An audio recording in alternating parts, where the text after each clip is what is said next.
The date fixed for the taking of the polls, that is the general elections for the year 2020, is therefore Thursday, September the 3rd, 2020. Even as you make preparations to vote for your political representatives, we want to remind you of the importance of taking the necessary precautions against contracting or spreading COVID-19. Practicing physical distancing, wearing masks, avoiding large crowds and using alcohol-based hand sanitizer while out in public are essential to safeguarding your health. Hi there, thanks for joining us on another Jamaica Magazine program. We have a lot lined up for you, so please stay with us.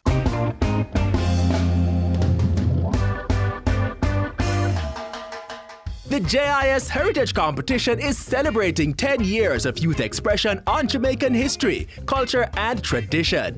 Let me tell you about what Bashment's heritage. Jamaica still needs national heroes to preserve our cultural legacy. Bogo got his men and led them down over the hills to Spanish Town. Jamaican music to me represents our identity and culture as Jamaicans. Add your voice and play your part in preserving our national heritage. The JIS Heritage Competition 2020. Enter now.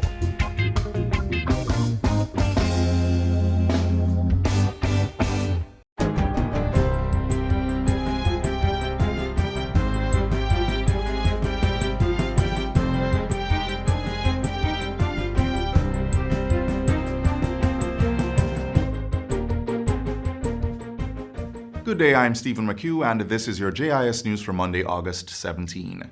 Government has increased the list of countries from which non-residents, including business travelers, must obtain a COVID-19 PCR test prior to their arrival in Jamaica. This requirement was already in effect for non-Jamaican residents coming to the island from Arizona, Florida, New York, and Texas in the United States. But on Sunday, the Ministry of Health and Wellness announced its expansion to cover all non-residents 12 years and older visiting from the United States, Brazil, the Dominican Republic, and Mexico, effective August 20. A statement from the ministry says the move was necessary as these have all been designated as high-risk locations. These individuals are required to do the COVID-19 PCR test within 10 days prior to their intended date of travel to Jamaica. They will be required to upload their test certificate as part of the application process on visitjamaica.com. Notwithstanding, the ministry says, upon arrival in Jamaica, all persons will be subject to health screening and risk assessment by the local health authorities. Tourists who are staying in the COVID-19 resilient corridor are required to remain on the hotel property in the corridor for the duration of their stay.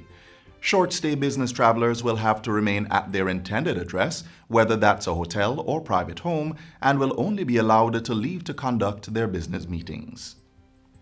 In the meantime, a large shipment of testing kits is expected in the country this week to facilitate clearing of the backlog of COVID-19 samples for testing. Director of the National Laboratory Services, Dr. Michelle Hamilton, says the National Public Health Laboratory was on track to clear the outstanding samples, but a previously anticipated shipment of reagents needed for testing did not arrive. We have been assured, and documents have been forwarded to us to indicate that we are in fact getting a large shipment of kits, and this is very good news indeed, because it means that we will have kits on hand to clear any samples remaining at the lab, as well as to deal with eventualities coming in from the field. Dr. Hamilton was speaking at the Ministry of Health and Wellness's Digital COVID Conversations press briefing on Thursday.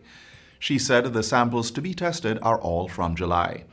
The test kits are to be used for the high-tech Cobus machine at the National Lab in Kingston.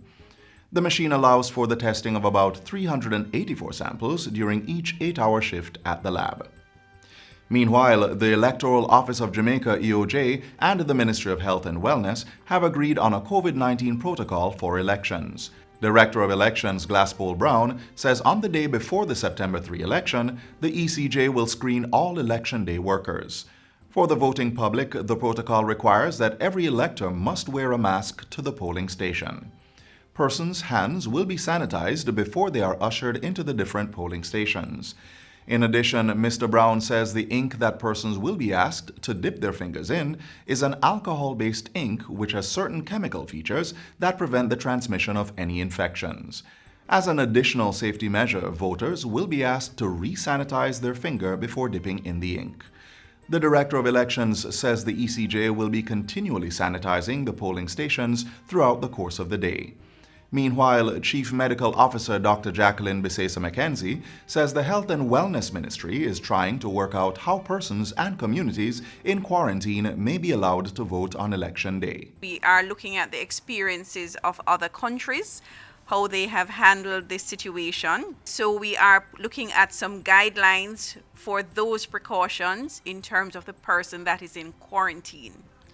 We also have to look at the communities that are in quarantine to see what are the guidelines, and we have to work with the electoral office to see how communities in quarantine voting can be facilitated in terms of their safe movement. Ground has been broken for the construction of a new state-of-the-art police post at the Ian Fleming International Airport in St. Mary.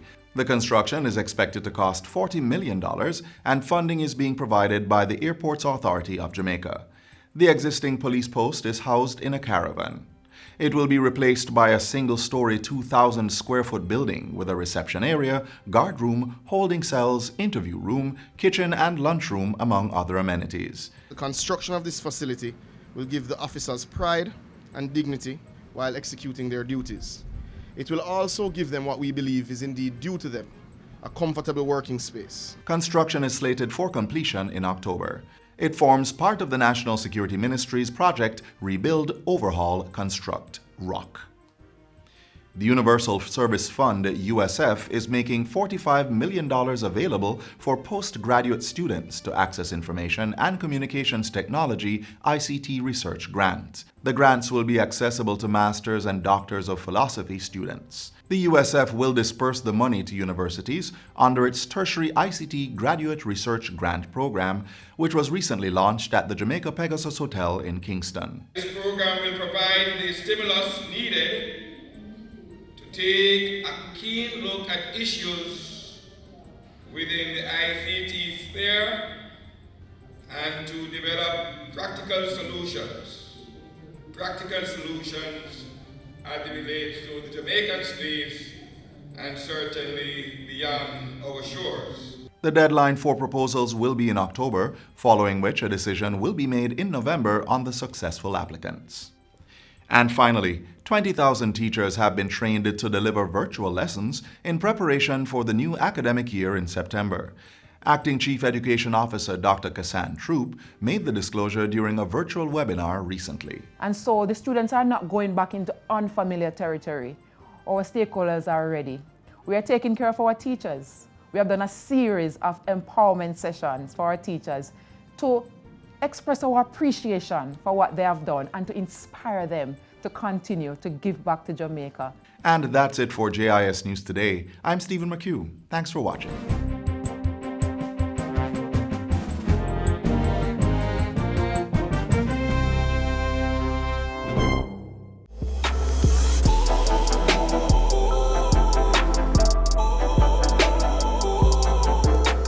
Communities across 3 rural parishes are now tapping into potable water in the comfort of their homes. The projects were carried out through a partnership between the Rural Water Supply Limited and the National Water Commission. Check it out.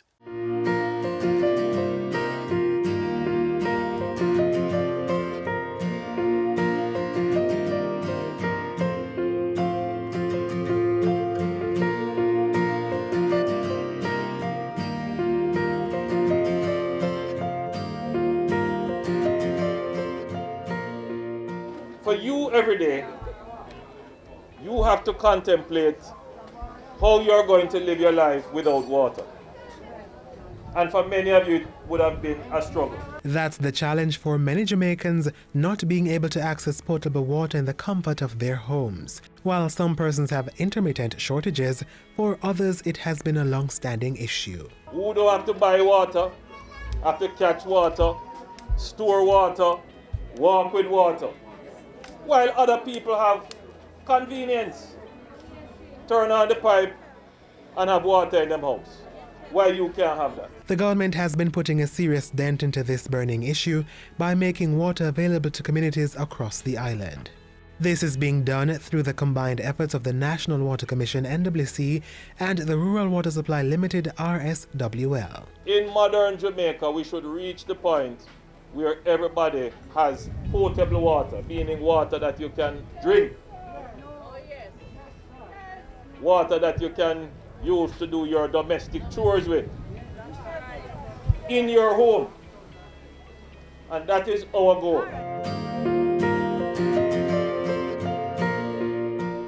This government hears the cry of the people for water. Water is necessary for your fields, but it is necessary also for your homes. It is an important convenience of life. But more than that, as Dave said, it is your right to have water. $528 million has been set aside in this year's budget to construct and maintain water supply systems across rural Jamaica. Implementing agency Rural Water Supply Limited has several projects planned for the financial year. Among them are the rehabilitation of catchment tanks island-wide, installation of water-efficient fixtures and rainwater harvesting systems in schools, and the upgrading of rural water supply systems in select parishes. They include Islington St. Mary, Watermount St. Catherine, New Eden in Portland, Maroon Town and Tangle River in St. James, as well as Bath and Hayward in St. Thomas. Already, the RSWL has delivered the Flower Hill water supply system. 30 years in the making, the $110 million project will supply water to Flower Hill and adjoining communities. The infrastructure, which was constructed in partnership with the National Water Commission, consists of 2 relifting stations, storage tanks and gravity lines, which will be fed from the Greater Montego Bay water system. I was born in Flower Hill, and from I was born, I come and see my mother, my father, my other older siblings, them carrying water on their head.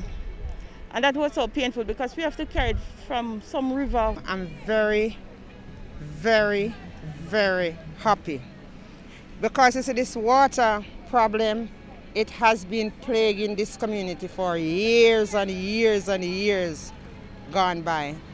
And for us to see water turn on today, for us to get it in the house, that's a big boost. Over in Hanover, the National Water Commission and the Rural Water Supply Limited came together again to provide the liquid to the people of Jericho and adjoining communities. The Claremont to Jericho water supply system was installed at a cost of $400 million. The project ends the community's 48-year drought. Every single Jamaican can be assured that the government is making the investment in water according to strategic priorities. We want to know where we're going to get the greatest economic return. We're going to want to look at, for example, where we can ensure that when we make the investment, we can get the repayment. But we also have a duty to make the investment where people have been without water for many years. I'm very, very proud to know that over the years, about 40 to 48 years, we haven't got any water in this community. And I'm very glad to know that today, on the 8th of August 2020, we are getting our water supply. Buying water for $5,000, $7,000 per drum is very, very expensive. So for me, it's really a blessing. And the community is very, very, very proud knowing that it has reached to this far. A similar NWC project in north central Clarendon has resulted in Moko and surrounding communities getting the commodity. The Moko Relief Station will serve the Red Bank, Cedars and Pusey communities, as well as Lennon High and a neighboring basic school. It is not rare for the NWC to be operating in rural areas. But more and more, this administration is pushing the NWC to expand what is called the utility area, meaning the area in which they supply water for persons to be metered. For all the other communities in Jamaica who are waiting just as long and even longer for water, have faith, have hope. Even as the government increases citizens' access to water, we can all ensure that all Jamaicans get the commodity. How? By practicing water conservation measures and paying your water bills. The more regularly you pay, the more funds will be available to lay new pipes, repair broken ones, and implement more water projects. If you don't pay, the NWC can't pay. If the NWC can't pay, then they have debt. And if they have debt, it becomes the government's debt. The government can't print money. So the only way that the government is going to repay the debt is more taxes. So either way, so it is better that you pay the rates which are set reasonably and you manage your consumption of the water, because when you didn't have the water, it costs much more to pay for a truckload of water than it would cost you to use the water in the pipes.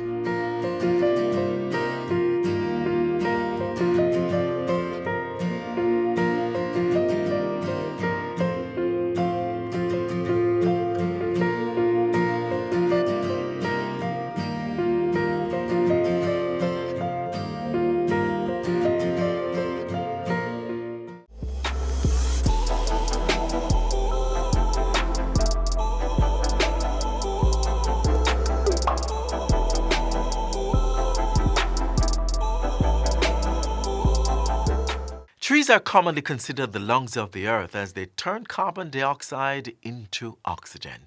In addition to providing shade and cooling the planet, trees are also critical to easing certain respiratory illnesses. Government has been ensuring that the island gets maximum benefit from trees with a 3 million trees initiative.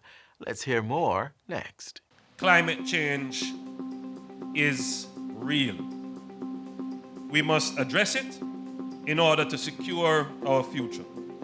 Our children are depending on us. And so the government has launched an initiative which will see a tree being planted for every Jamaican on the island. These 3 million trees will be planted over a 3-year period across the length and breadth of Jamaica land we love.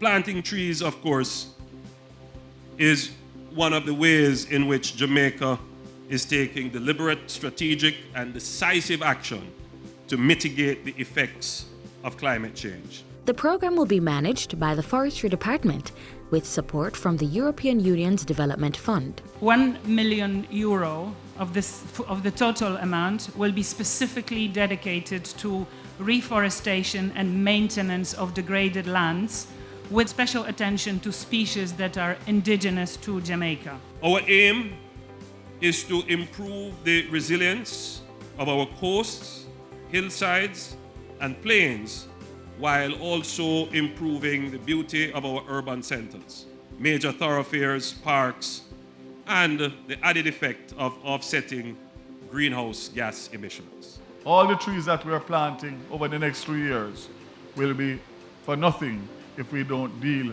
with the issue of the degradation of the forests. Ladies and gentlemen, if our forests are cut down without regard for sustainable forest management, we all know that our watersheds and our water supply challenges will worsen. The 3 million trees initiative will focus on 3 main areas. It would be one that protects our coast, including mangroves, one that does general forestation, one that includes urban forestation, and on the other side, so we're going to have a national fruit tree planting program of 3 million fruit trees to be planted as well. In addition to 1,000 Hope interns that will benefit under the program, employment opportunities will be provided for persons from communities adjacent to areas to be planted.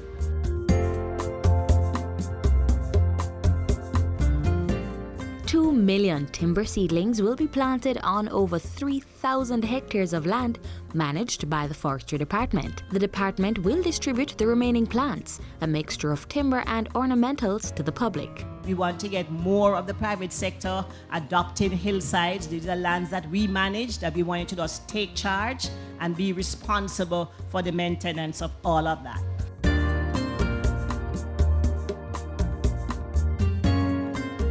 To ensure that the seedlings remain viable and transition into healthy forest, a mobile app using GPS technology is being finalized. This private-public sector partnership will see the monitoring and tracking of the plant's progress. Because it's nice that we plant the trees today, we take a lot of pictures and everything, but what happened to those trees afterwards? So we really want everybody to ensure that the trees we plant today, we return to them, ensure that they are still growing, and check on the trees we planted last year. We are taking a different approach with this project to ensure its success. Over the next 3 years, we will be rolling out different aspects of the initiative through public education campaigns focused on the preservation of the environment. The challenge has been thrown out. Will you answer the call? Will you dedicate a portion of your land for planting trees? Will you adopt a hillside to stop landslides? Will you ensure that the trees you've planted are nurtured? We can do it. We should do it. We must do it. It is hope that this action will ignite in every single Jamaican the understanding, the will and the commitment to play their part in securing Jamaica's environment and making Jamaica the place of choice to live, work, raise families, do business, and retire in paradise.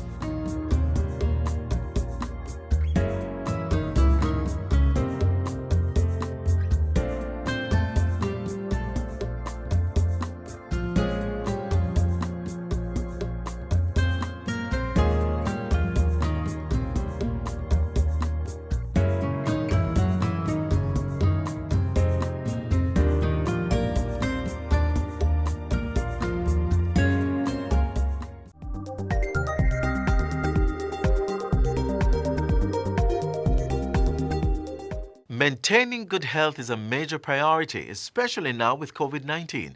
And as the saying goes, you are what you eat, so get some ideas on how you can fortify your body and stave off or reduce the damage caused by this virus.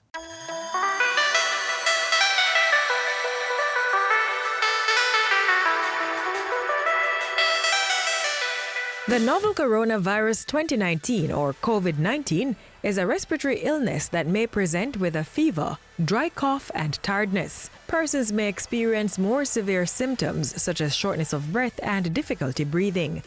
One of the best ways to fight this disease is by boosting your body's immune system. Giving yourself a healthy head start could be the difference between life and death. As we look at how we can stave off or reduce the effects of COVID-19 and other respiratory illnesses like this disease, we have compiled a list of ways to optimize the functioning of our immune system. First things first, get regular rest. Sleeping between 6 to 8 hours helps improve the body's immune function, mental health, and regulate weight while increasing productivity. Next up, exercise. Physical activity improves one's mood while increasing energy levels in the body. Managing stress is another weapon against sickness. When we are anxious, the body's disease-fighting defenses are reduced. Keep hydrated. Yes, the body doesn't function properly when it doesn't have enough fluids. You may maintain adequate water levels in your body by consuming water, fruits and vegetables with high water content, as well as soup. If you suffer from any health condition, be on top of your medication and stick to the management plan that's been decided on with your doctor. Another tip, you are what you eat. If you consume too much alcohol, sugary drinks, and processed foods, the body's defenses will lack the right micro and macronutrients to function properly. That's why it's absolutely important that we have a balanced diet. Incorporating items from all the food groups allow the body to glow, grow, and go. There are some foods, however, that are rich in vitamins and minerals which help to power up the body's natural immunity. Noted for its immune-boosting qualities, foods rich in vitamin C help the body produce white blood cells, which ward off or shorten the length of infections. Citrus fruits such as oranges, lemons, tangerines, lime, and grapefruit are rich in vitamin C. But even richer in the vitamin are cherries and red sweet pepper. Local fruits and vegetables such as Otaiti apple, guava, pineapple, papaya, June plum, soursop, cauliflower, cabbage, and Irish potato are also rich in vitamin C. As an antioxidant, vitamin E helps to prevent cell damage and regulate the function of one's immune system. Pear, peanut, olive oil, and almonds are among the foods with high vitamin E content. Foods with anti-inflammatory properties help treat respiratory illnesses, so it's best to add cinnamon, tomato, ginger, turmeric, flaxseed, strawberry, and garlic to your diet. Vitamin A is a key ingredient in the body's infection-fighting arsenal, as it helps with vision, repair, growth, and reproduction. In addition to spinach and kale, foods such as carrots, mangoes, pumpkin, sweet potato, and cantaloupe are rich in vitamin A. Another immuno-boosting vitamin can be found in milk, egg, cheese, tofu, yogurt, and fortified cereals, vitamin D. The vitamin is also present in fish such as tin mackerel, tuna, sardine, and salmon. B vitamins are a critical part of the body's red blood cell production. They help to convert food into energy while maintaining healthy body tissues. Banana, sunflower seeds, watermelon, chicken, turkey, goat meat, liver, and red peas are rich in vitamin B. Zinc allows our body's immune cells to function properly while reducing inflammation. Foods rich in zinc include shellfish such as crab, lobster, and mussels. Zinc is also present in peas and beans, nuts, seeds, as well as dark meat including beef and pork. Practicing proper personal hygiene is also an important part of maintaining a healthy lifestyle. That includes regular hand washing and the use of hand sanitizer if water and soap is not available. Sneeze or cough into your elbow or cover with tissue that should be discarded in a bin. Avoid touching your mouth, eyes, or nose. And be sure to practice social distancing. You are your first line of defense against COVID-19. For your health's sake, start practicing good healthy habits today.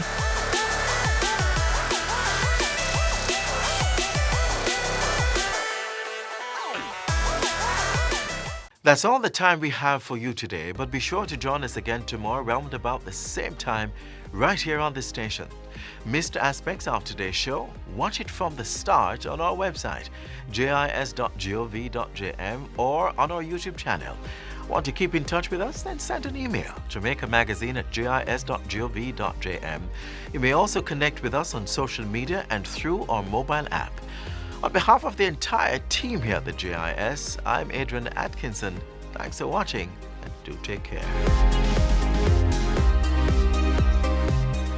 This has been a production of the Jamaica Information Service, the voice of Jamaica.